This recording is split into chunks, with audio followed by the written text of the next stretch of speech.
Hi all, and welcome to CPR's Insurance Industry Committee.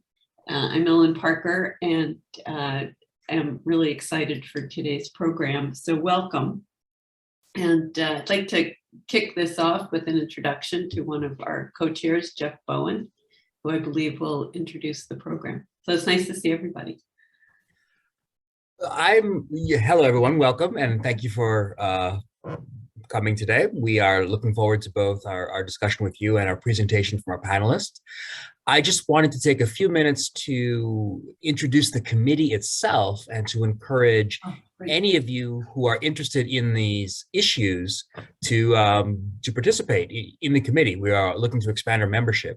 We've been around for a few years, but we are dedicated to issues surrounding the use of various alternative dispute resolutions to address insurance coverage disputes in all contexts. And we generally put on 2 or 3 programs a year, participate often in the annual meeting, and we are looking for your membership, for ideas about programs, other written products we can do. So if you have an interest in these ideas, or you find today's topic interesting or any of the topics that we've addressed in the past, we encourage you to please reach out to us or to CPR and explore the possibility of joining our meeting. We're a friendly bunch. We have participants from both sides, both policyholder and insurer side. We're very dedicated to getting everyone's point of view across, and we would very much like to have your participation. So please join us for future meetings and enjoy the presentation today. Thank you.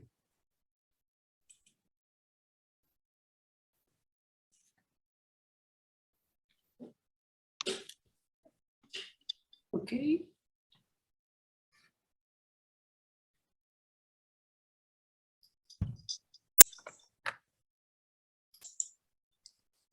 Ray, do you want to kick it off? I think that's the agenda has you doing the introduction. Awesome. Thanks. Yeah, so welcome everyone. Yeah, this is a very exciting and very timely topic. This opioid coverage issues are very much in their infancy, but as the underlying cases are definitely into high gear, we can already see ahead and see how many dollars are going to be at stake, and a lot of very interesting coverage issues. So we're very excited to have everyone here today, and we got an excellent panel. I'll let everyone introduce themselves. We have Jodie Green, Shanti Eagle, and myself, Ray Titman. I think we have a slide for each one of us, so I'll let each one introduce themselves for their slide. Oh, there's the 3 of us. So myself, I just started my own law firm 2 years ago, so right before the pandemic took off, and it's been a fun ride. And oddly enough, not sure how, but insurance seems to have taken off during this period. So one would think it's a terrible time to start a law firm, but as it turns out, it's been good for business. Obviously, not good in many other ways, but we've survived and thrived. So very happy to be with you all today.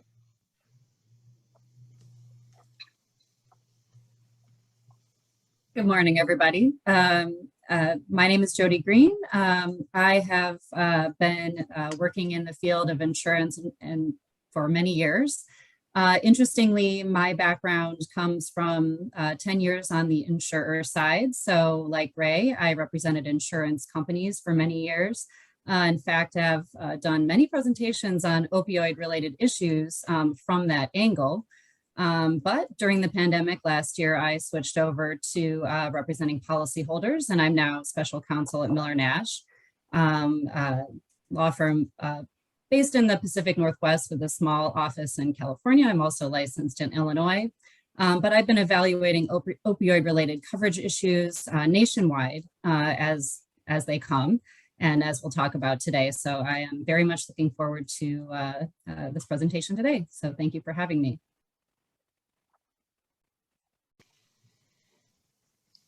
Good afternoon. It's morning here. I'm based in San Francisco. My name is Shanti Eagle, and I am the newest partner in the insurance recovery group at Farella, Braun & Martel, San Francisco. And I dedicate my practice to policyholder side insurance coverage, and I will be your moderator here today. Just as a brief overview of the presentation, we're going to give a little bit of the background of the opioid epidemic, which is raging in this country, and the underlying lawsuits that have given rise to the coverage issues that we are discussing here today. And there was kind of an early wave of coverage decisions, which we'll go over briefly, and then move on to what is the focus of our presentation is the more recent decisions and how different courts around the country are treating these similar issues. And we will definitely leave time for questions at the end.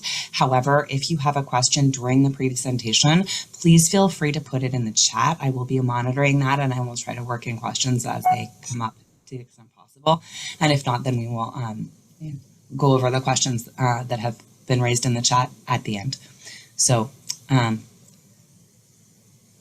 thank you for joining us today. Over to you, Ray.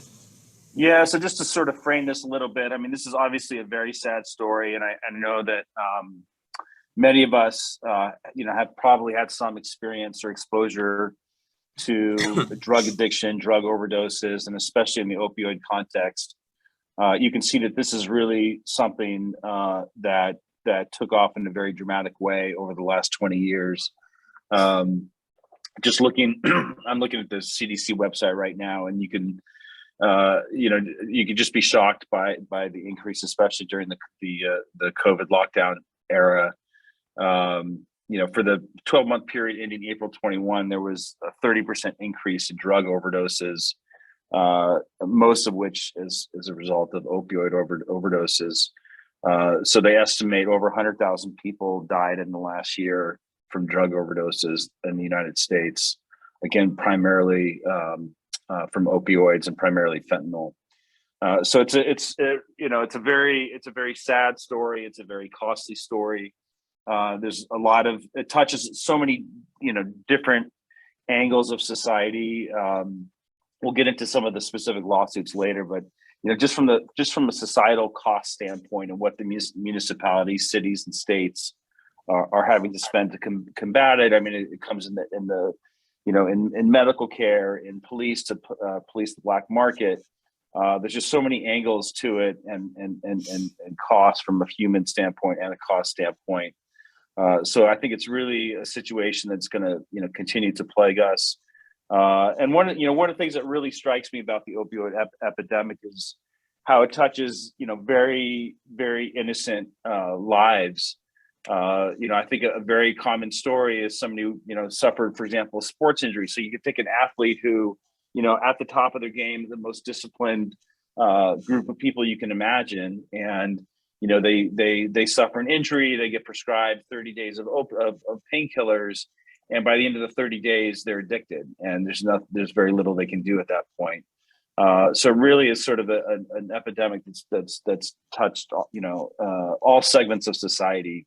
And can be, create some very sympathetic stories. I think, many of us probably know people from our youth or from our current lives even that have been touched by this. So the millions and billions of dollars at issue, are just not going to go away anytime soon. And I'll point out just one issue on this in the last slide too, as we're going through these background slides about the opioid epidemic generally and what's been going on factually. Remember that we're looking at the coverage issues in light of the facts. And so some of these specific facts about the increase in certain types of drugs versus other types, right? So an increase in heroin use may be looked upon differently from an increase in a specific drug sold by a certain distributor or manufacturer for coverage purposes or liability purposes. So it's really interesting to really delve into the details when we're looking at these background issues.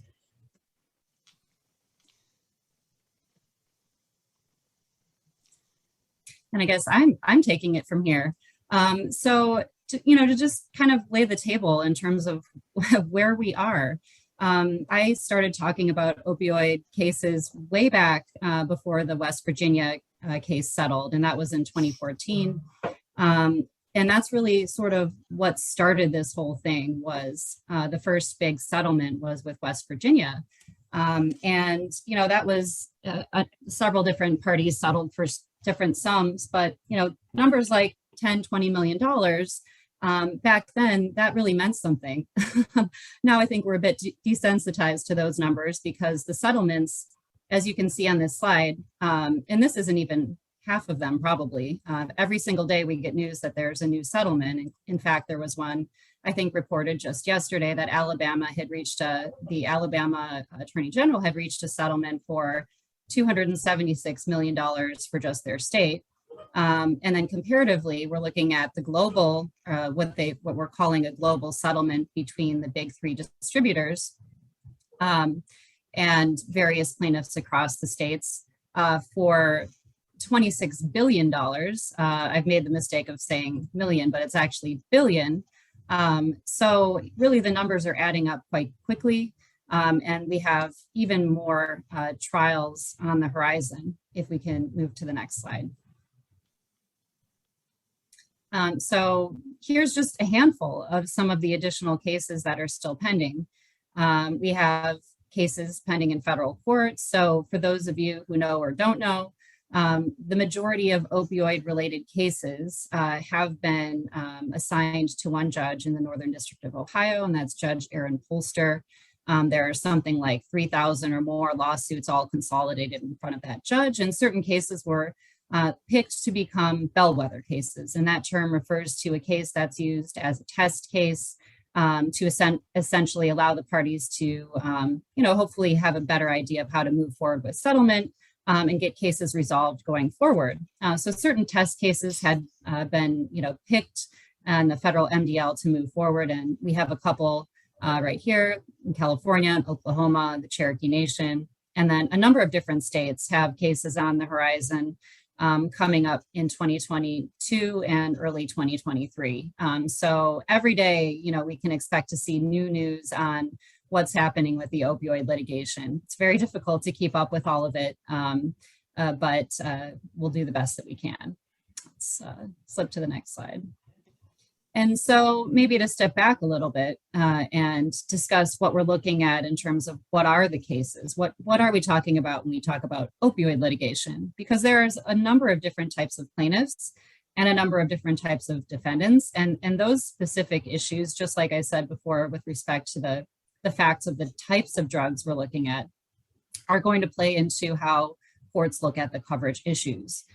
So for types of plaintiffs, we have the largest group, the segment that is, really the one that's covered the most in the media is the government entities. And so states, cities, counties, other municipalities have all lodged lawsuits against a number of different defendants, which I'll talk about in a minute, alleging all sorts of claims of relief arising from bodily injuries and societal costs from the opioid epidemic. Similar to that, we have Native American tribes who are essentially acting in the same role as a government entity, bringing the same types of lawsuits. Hospitals and medical centers have brought claims seeking uninsured costs above what they were paid for people who have sought treatment. Third-party payers and health funds are seeking coverage or seeking damages arising from the opioid epidemic, and of course individuals, and that includes babies affected with neonatal abstinence syndrome. So really a number of different types of plaintiffs that we're looking at, but again, the largest variety and the one that is talked about the most in the media and that involves the numerous settlements in these cases are the government entities. Let's move on to the defendants. And so again, we have a number of different types of defendants. We have drug manufacturers. And so we've seen, for those of you who have been following this in the news, right? Johnson & Johnson, Teva, for example, are drug manufacturers that have had cases go to verdict. We have distributors like Cardinal Health, Mckesson, AmerisourceBergen, who are, the go-between between the manufacturers and the pharmacies who sell the drugs on the front lines.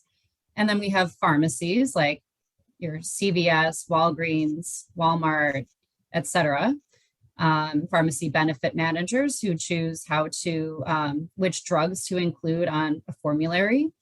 And the newest variety, we have some consultants, McKinsey in particular has been brought in alleging that it, sort of worked together in cahoots with other drug manufacturers to try to promote the opioid epidemic.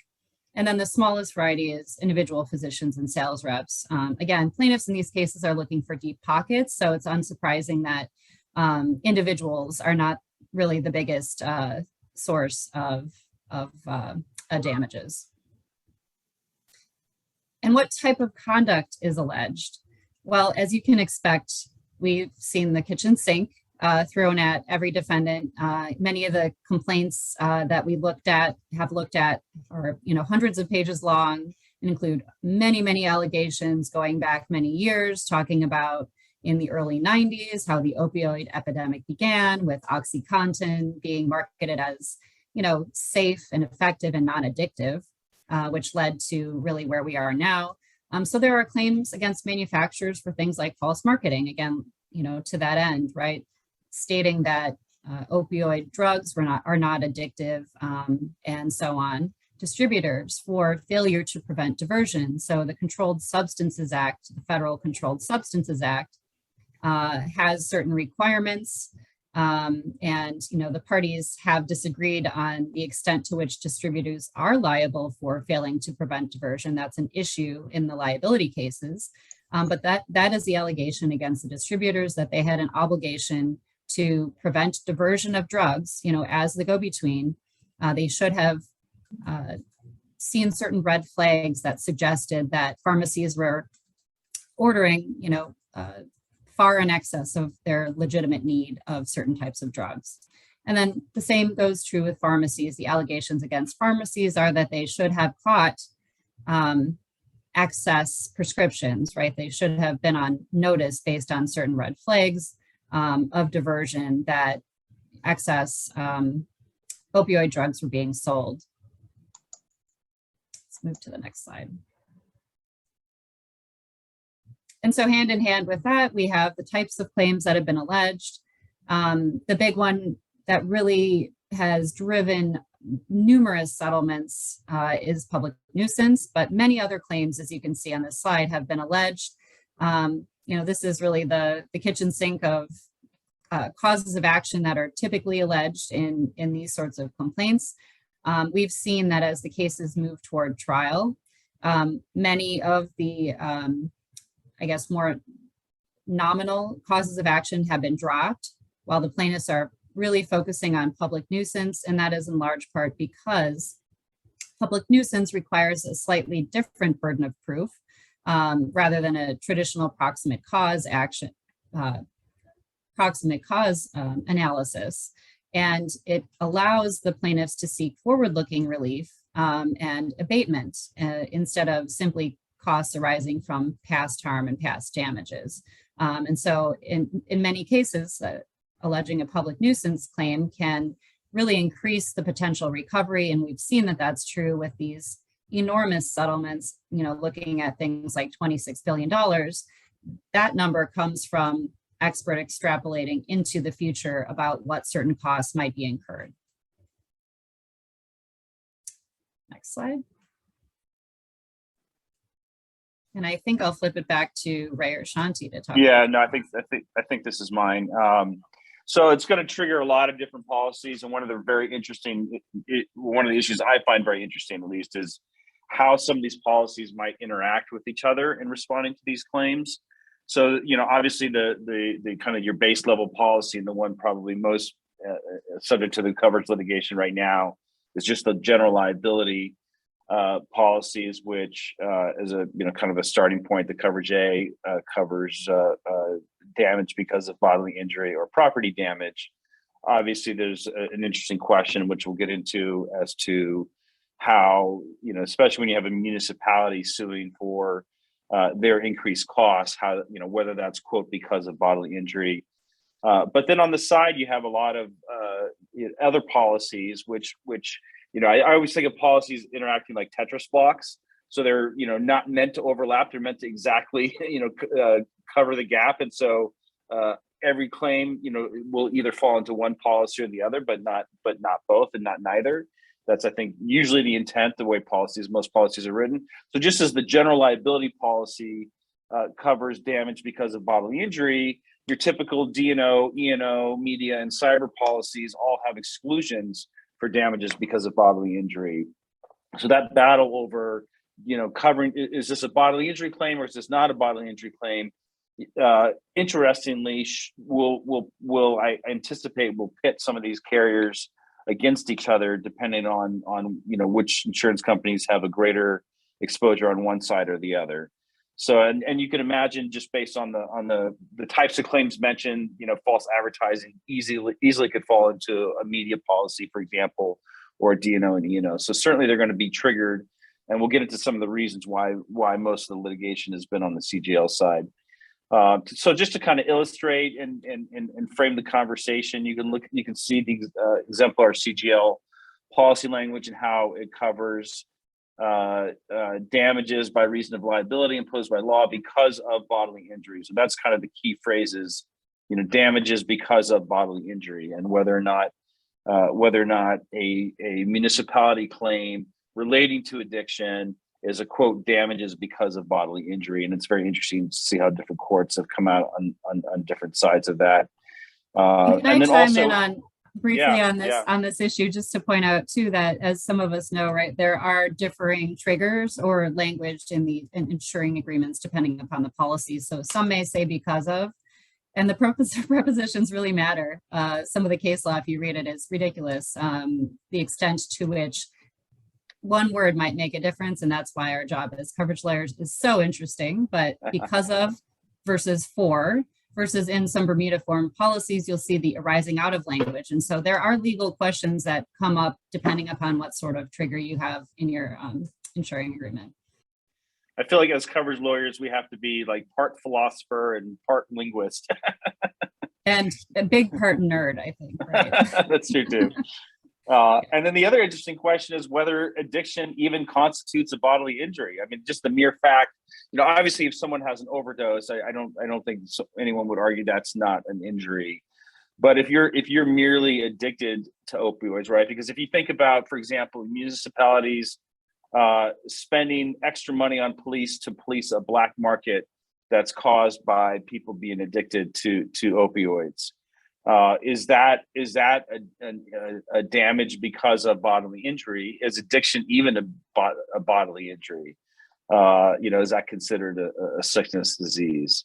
So there's a lot of very nuanced, interesting questions. So not only are the dollars there, but I think the kind of the fine lines that we have to draw as lawyers are definitely present in this battle.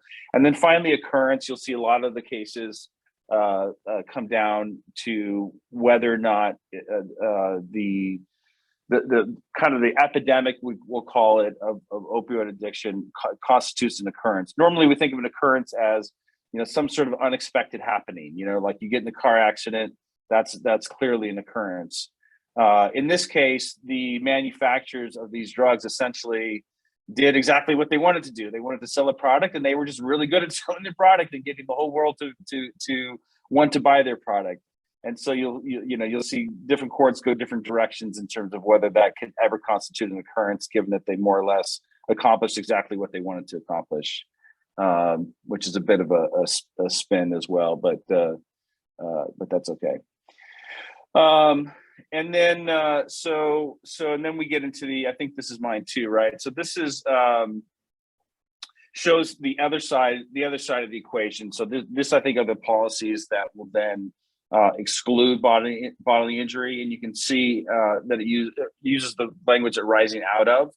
And so I think this is sort of what Jodie was referring to before. Because of and arising out of are construed by the courts to mean different things. And so there's certainly a potential for it to end up being, triggering both policies, depending on exactly how that wording is. And then you can see some examples of the efforts by the industry to start to expressly exclude opioids, to kind of cut off and not have happen to them what happened in the asbestos world, where that litigation went on for, a good 40 plus years.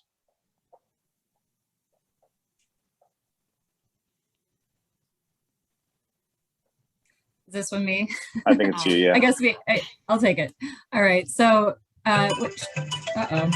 Shanti referred to the first wave of decisions on opioid cases. And actually, I remember, many years, it feels like many years ago that I've been talking about opioid cases, but when we first looked at opioid cases, there were not a lot of coverage decisions, but really over the last few years, a pretty voluminous body of law has developed on it, various different jurisdictions. So we'll talk about some of those cases. Certainly won't talk about each and every one of them, but many of them hinge on similar issues. And, really what Ray was talking about and looking at the insuring agreement, that's in large part what many of these cases are talking about. And specifically, the majority of them are talking about the question of bodily injury. So does a lawsuit alleging that a government, incurred societal costs or costs to care for its citizens, are those allegations, that the organization incurred costs arising from bodily injury or because of bodily injury or for bodily injury? And some of these cases do hinge on the difference between that language. So the Cincinnati Insurance versus Ritchie is an early case that the court there looked at the question of whether it was because of bodily injury and said that in looking at the West Virginia settlement, that was an early settlement, that the damages were not because of bodily injury, because the organization, the state in that case, was not itself seeking damages. It was seeking damages for its citizens. Other cases held differently. And so the tide turned really substantially in 2016 with the case Cincinnati Insurance versus H.D. Smith. And you'll see that, many of the subsequent decisions, even in the second wave and third wave, if you will, really do still cite H.D. Smith as a case that announced the standard in terms of how to evaluate coverage for these cases. And the court there reversed a lower court decision finding no coverage and held that the insurer had a duty to defend a distributor. Again, it was the same West Virginia lawsuit where many different parties had settled with the state of West Virginia.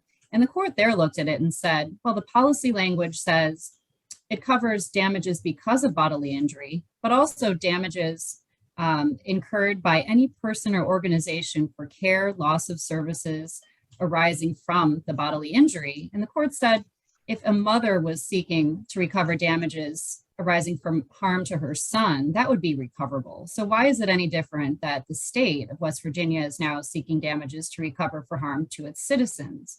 And so that was really the analogy the court drew there in distinguishing some of the other cases.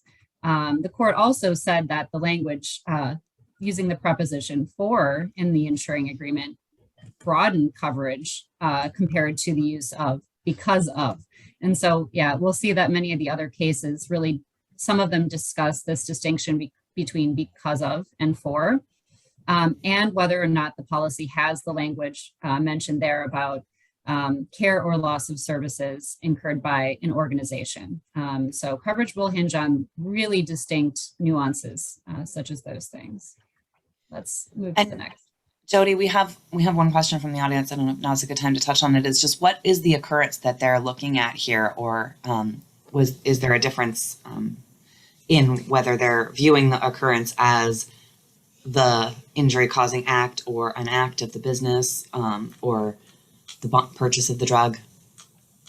Yeah, and some courts look at it, and typically the courts do look at it, and we'll talk about it in the more recent decisions that in the Mckesson case, actually, that was just decided in California, talked about occurrence. Many of the prior cases actually never really addressed occurrence in much detail because they found that there was an occurrence. So the occurrence is the act of selling the drug or distributing the drug and so on. And so at the time that, that happened, right, the court is saying, did the manufacturer, the distributor know at the time, did they intend the harm arising from that act, right? From selling the drugs while knowing or arguably knowing that there was, a sale in excess of legitimate need, or, did they know at the time they made marketing representations that the drugs actually were harmful, right? And so that's what they're looking at in terms of the occurrence. Yeah, I think I'll turn to this. I think this slide is raised anyway. So talking about finding. I think that's you, Jodie. Oh, it is me. Okay. The next one is mine. But the one thing I did want to jump in and just mention on the question about the occurrence, these are mostly cases being decided in a duty to defend context. So I think it's also, some of these cases are going to turn on exactly how the complaint is framed. And it will be interesting to see if in the future plaintiffs get a little bit more creative about how they frame things and what wording they use to try to trigger the coverage. Because, for example, you can imagine, one complaint alleges, due to the widespread use of opioids, we've had increased medical costs, police costs, welfare, things like that, without ever alleging a bodily injury, right? That's going to be a lot harder to trigger a bodily injury policy, as opposed to, we've had, 100,000 drug overdoses in our state in the last year or several years, and that's caused us to treat them. It's caused, increased medical costs. Now they've clearly alleged a bodily injury, and so there's a much greater likelihood in that case that the occurrence is framed by the plaintiff might trigger a bodily injury policy. So that, there's some sense in which courts are kind of not getting that particular, but I think some of them do get that particular. And I think that's kind of an interesting evolution that I would look forward to see whether the plaintiffs try to plead into coverage a little bit more carefully in the future. Well, that's an interesting point in talking about, this slide in general.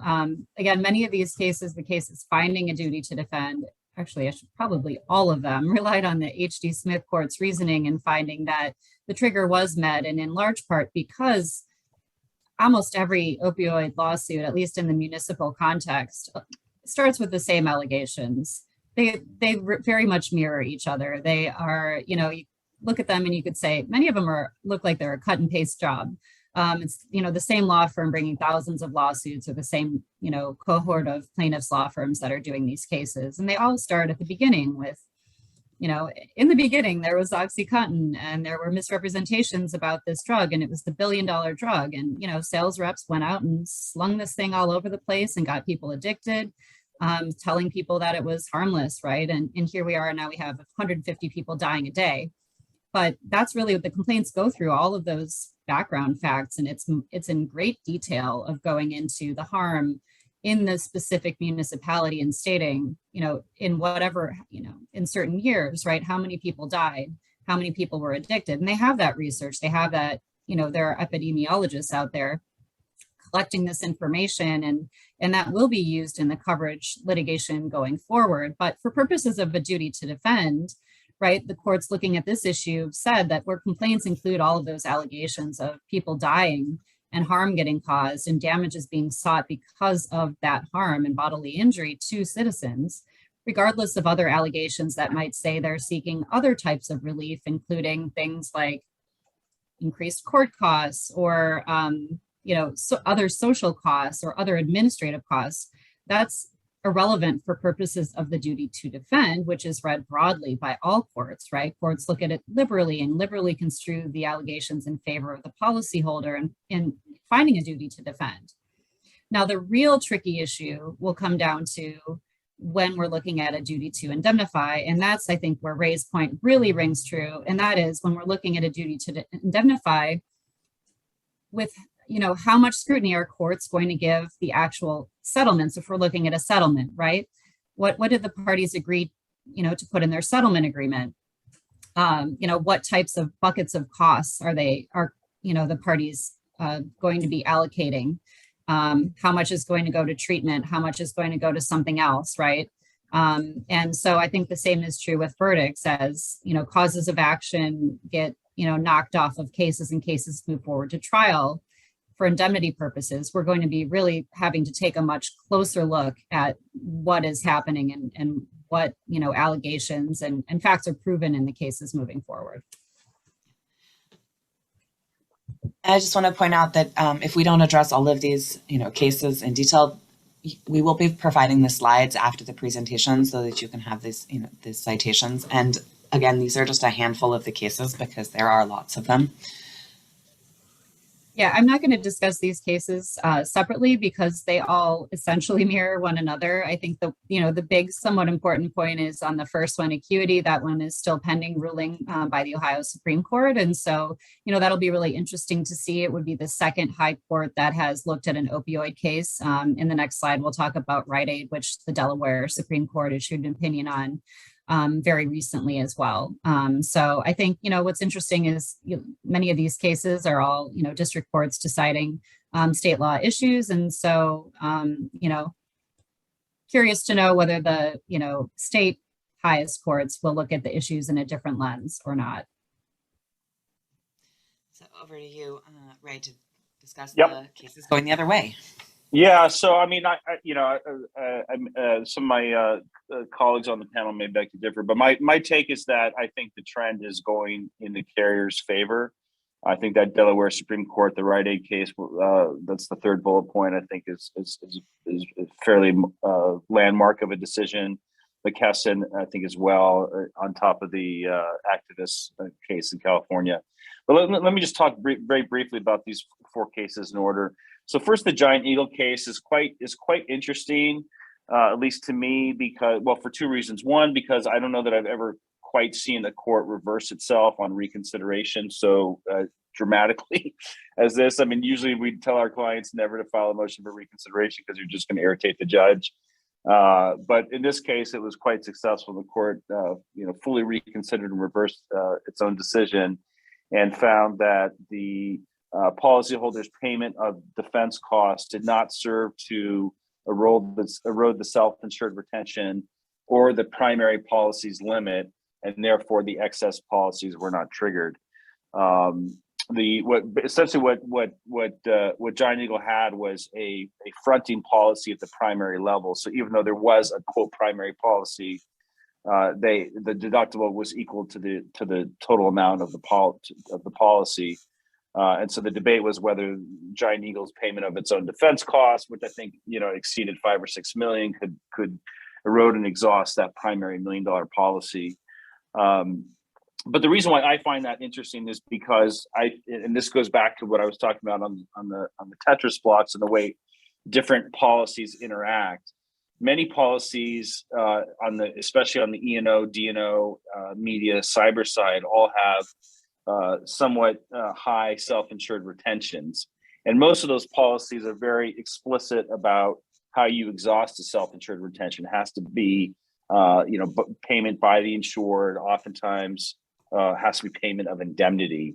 And so because the CGL policies tend to much more frequently provide first dollar coverage, first dollar defense, the insured oftentimes will never have to pay out of pocket on settlements. And therefore, the self-insured retention on the other kinds of policies are never eroded, and therefore the other policies never have to kick in and pay. And so I do anticipate future litigation over that issue. And so Giant Eagle is kind of maybe an early. It's not quite the same context, but it is sort of interesting to see the courts strictly enforce the self-insured retentions and how that may play out in the future in terms of how policies can interact with each other. So anyways, long story short, the excess carriers did not have to drop down and defend. And then on the Westfield case, the court found that the municipality's effort to seek reimbursement of their own expenditures did not constitute compensation because of bodily injury. And so that was, a nice pro-carrier ruling. That one's currently on appeal. In fact, I believe to the Sixth Circuit.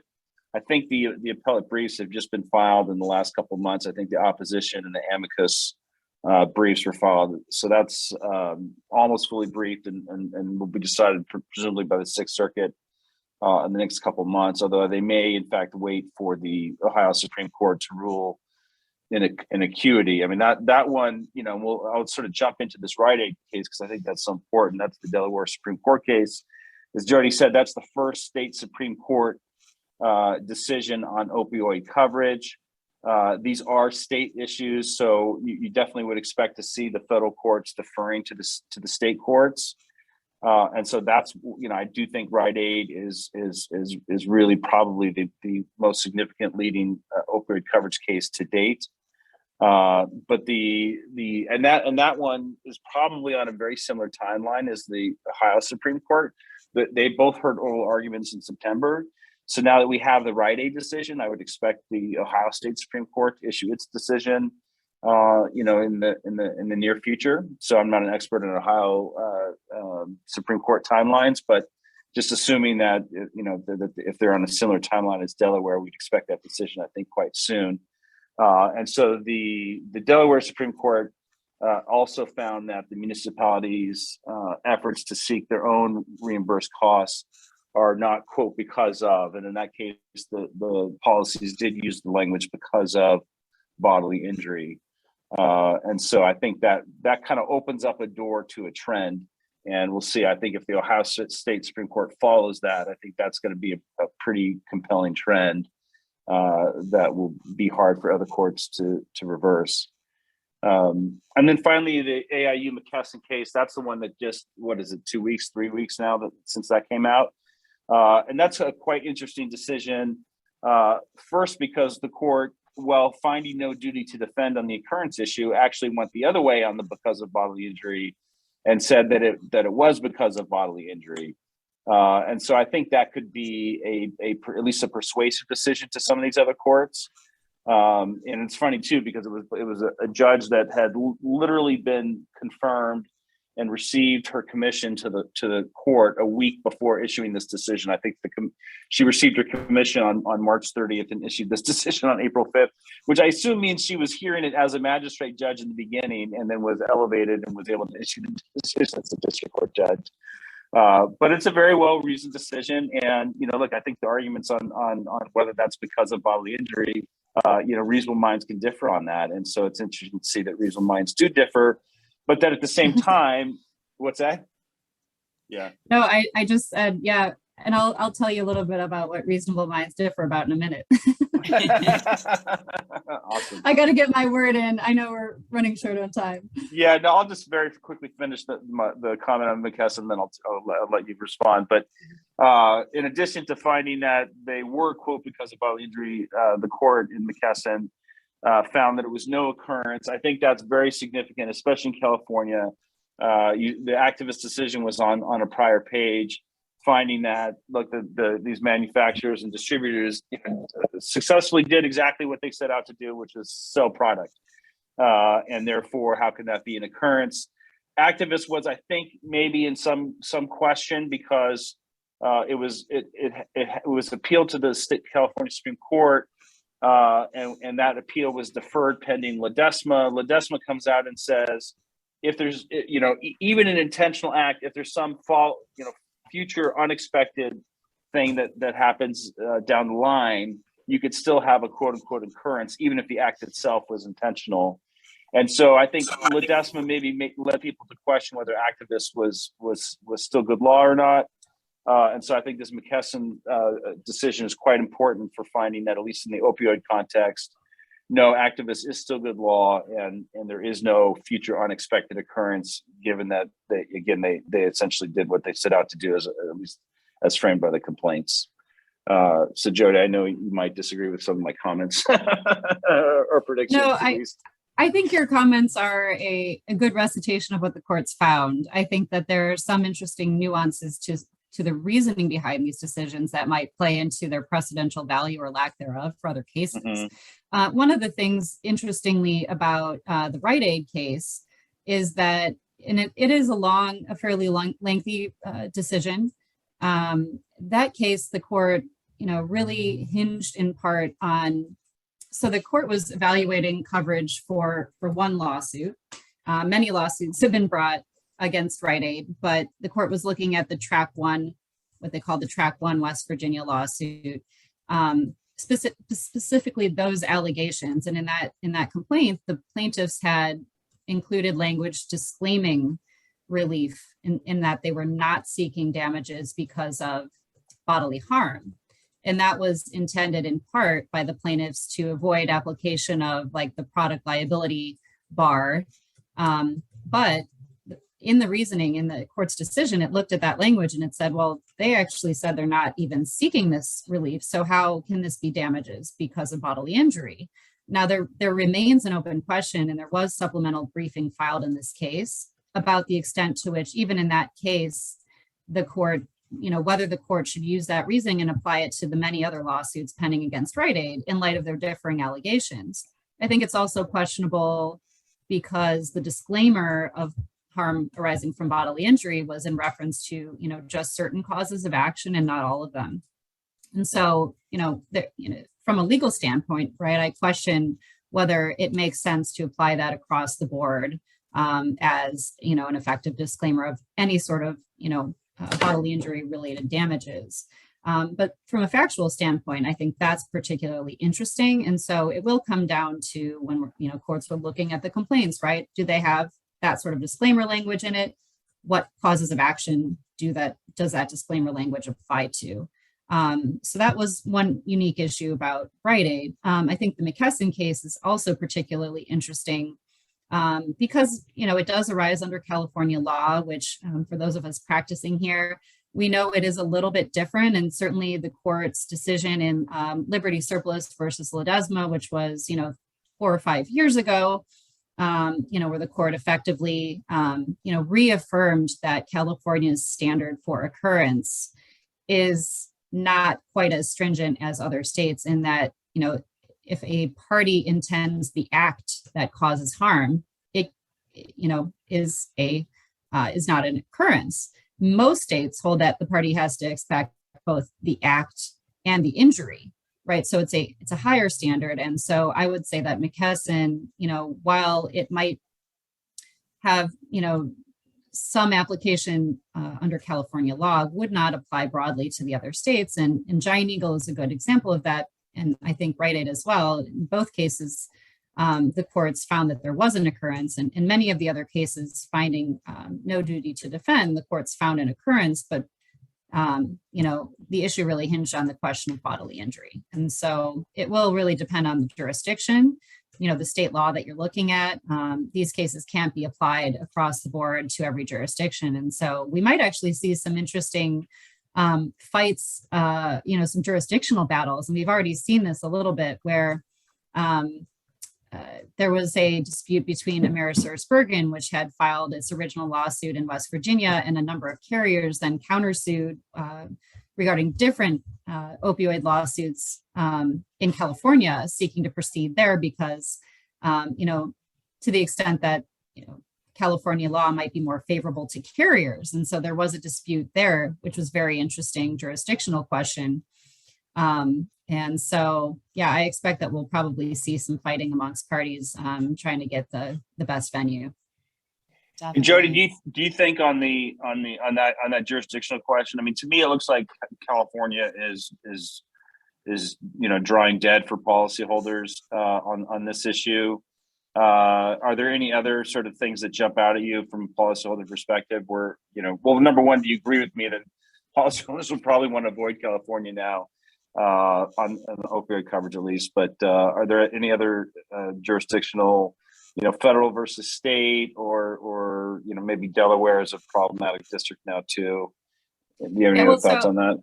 So I think that I wouldn't go so far as to say that California is a lost cause. I still have hope. It will always depend on the specific factual allegations, right? And it might depend on the different types of defendants that we're looking at and the different types of conduct. So when you're looking at intentional or expected conduct, the false marketing or intentional marketing of a drug as non-addictive, right, might be viewed as much more intentional.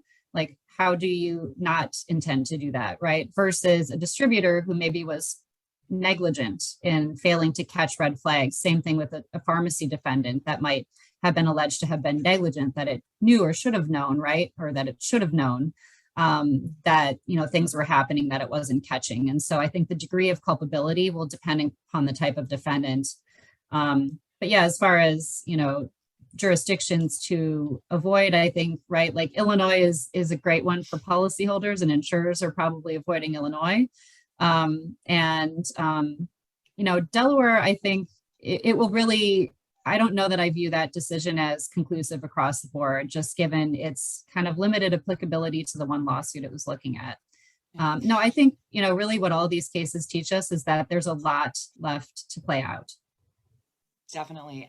I agree. I think that California, first of all, this is just one district court's, prediction of how California would apply Actian in light of Ledesma. But also Mckesson, like with Rite Aid, as you said, the plaintiffs there specifically went to some efforts to disclaim the kind of accidental harm, and really the court focused on how those allegations were framed to say that even though there were negligence causes of action, that didn't meet the occurrence definition because of the the specific way that they were pled. And that goes to your point, Ray, is that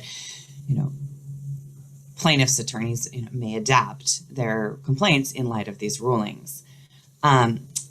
We're running out of time, and there are a lot of pending cases, and like you said, there's a lot to still play out here. We do have a couple questions. One was, how will this play out, do you think, specifically in light of Texas's recent expansion, of the beyond the 8 corners rule with extrinsic evidence? But that's, that is a good question, because some jurisdictions are very strict on the 8 corners and some are not. And have you seen, or do you predict a difference based on what the courts can look at in determining the duty to defend? And I think on that point, just to be brief on this issue, yeah, I think it does matter. And there are other jurisdictions, not just Texas, that do allow, additional extrinsic evidence to come in. Some allow it, affirmatively to deny coverage. Some allow it, the other way, right? And so it really will be jurisdiction specific, like everything is with coverage law. State law always will control. But I think where this extrinsic evidence issue is going to be most important will come into questions of whether there is known loss. We didn't really get to the slide that talked about it, but a lot of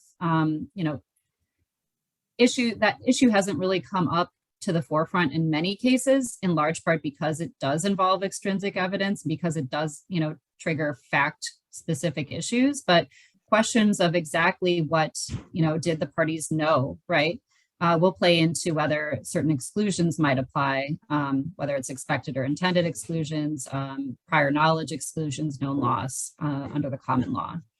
So I think that might play a role going forward. And then briefly, I think there was one question for you, Ray, which was, how do you square Mckesson with ConAgra, if you have an opinion on that? I guess we're talking specifically on the occurrence issue, right? And I mean, I think that decision just got issued in the last day or two. Yesterday, I think, right?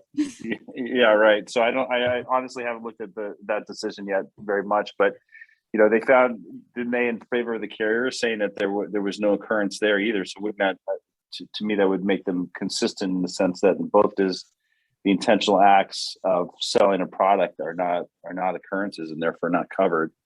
I don't know if you've looked at it more closely than I have, Jody, but I looked at it only enough to catch that point, which in my view, yes, I haven't read the decision in detail, but on the occurrence point, I do think it seems like it's consistent where both cases are talking about putting a lawful product into the stream of commerce, and that product harms an end user. And so that really is the touchstone, the issue at the core of the dispute here, which is, the use of a lawful product that causes harm, and should a party be responsible, and in turn, should the carrier be responsible? So again, I think, yeah, California looks at that issue in a different lens than many other jurisdictions do. Yeah, I think one other very quick thing about Mckesson that I found so interesting is that there were negligence causes of action. So, on the face of it, it did look framed to trigger, coverage by actually calling the actions negligent, and the court essentially kind of read past the labels and said no, the conduct itself is not negligent, even though the plaintiff did try to frame this negligent, which I think that's quite interesting, not just in the opioid, but like across cases. I mean, we see that a lot in like a physical abuse kind of situation where the plaintiff will throw in a negligence cause of action, and we're allowed to use a little common sense and say, no, if someone beats somebody else up, that's not, there's no version of that story that's negligent.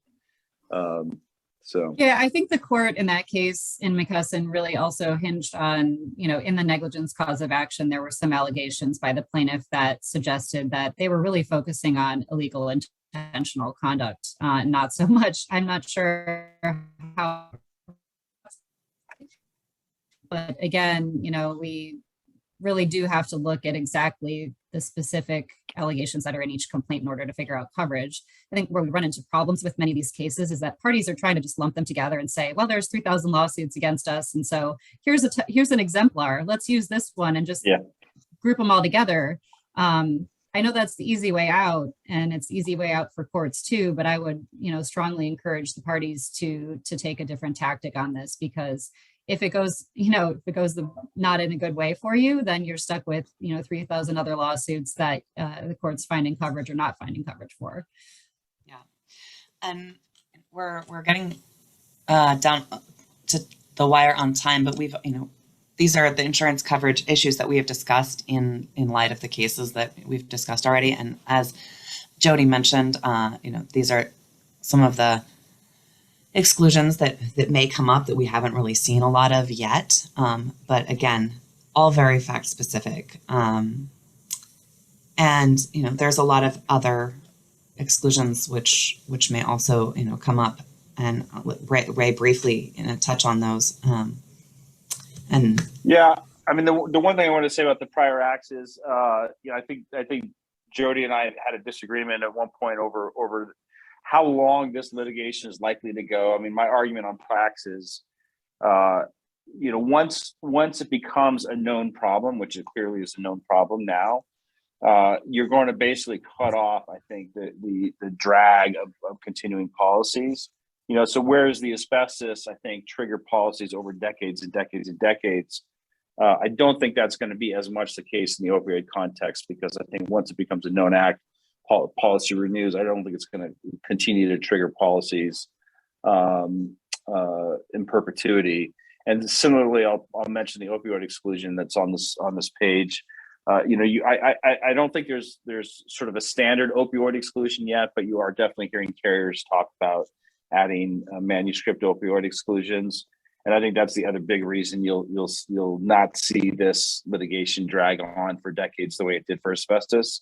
Maybe a decade, but I just don't know that I see it going quite as far. I think the insurance industry is probably turning on the dial a little bit better than they did in the asbestos context, and adding the exclusions they need to cut off some of these losses. There will be questions about the breadth of those exclusions, because I've seen a number of them, and they're across the board in terms of their distinctions. Many of them are just, some of them are written very broadly. Others exclude, certain narrow acts, and some have carve outs for different types of conduct. So I think we're going to end up litigating these things for a long time. I think it's true that there might be some point where, coverage might be cut off. But those are going to be issues that are going to take a long time for it to work their way through the courts, because again, questions of prior knowledge are questions that are very difficult to decide on summary judgment, right? And so we'll be looking at discovery and pulling out all the information that we can find about who knew what when, in order to answer the questions that we need to get answers to decide, how and whether these exclusions apply. So good for lawyers.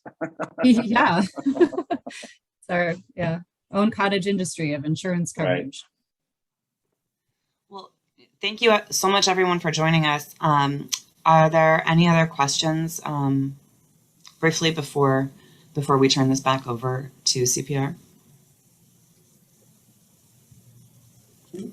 Good. Feel free to unmute yourself or add them to the chat. You did get a question. You did get a question whether we'll be able to send the slides.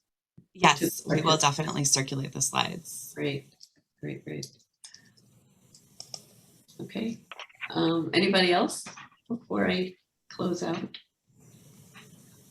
So I would like to thank Ray and Shanti and Jodie very much for sharing their information expertise today, and thank everybody else for attending. the program. Just briefly, a reminder, because we had so many new faces or names, at least, because most people left off their photos. CPR is a unique forum for outside counsel, in-house counsel, and neutrals to get together and share their ideas for best practices. And this committee is unique in that it contains participants from the carriers, from the reinsurers, from the policyholders, and the neutrals who resolve these disputes. And one of our main focuses at CPR is also preventing disputes. So I would invite as many of you that may be interested to join us, look at becoming a member and participating in creating some dialogue around issues like we talked about today, and possibly preventing disputes. So with that, I thank you again, and feel free to reach out to anybody at CPR Institute on membership, the co-chairs on this committee in particular. And if you've got questions about what you heard, I think when you get the slides, you'll get the bios for Shanti, Jodie, and Ray. And if you've got questions there too, do reach out to them. Thanks very much. Yes, thank you very much to everyone, Yeah. especially our panelists.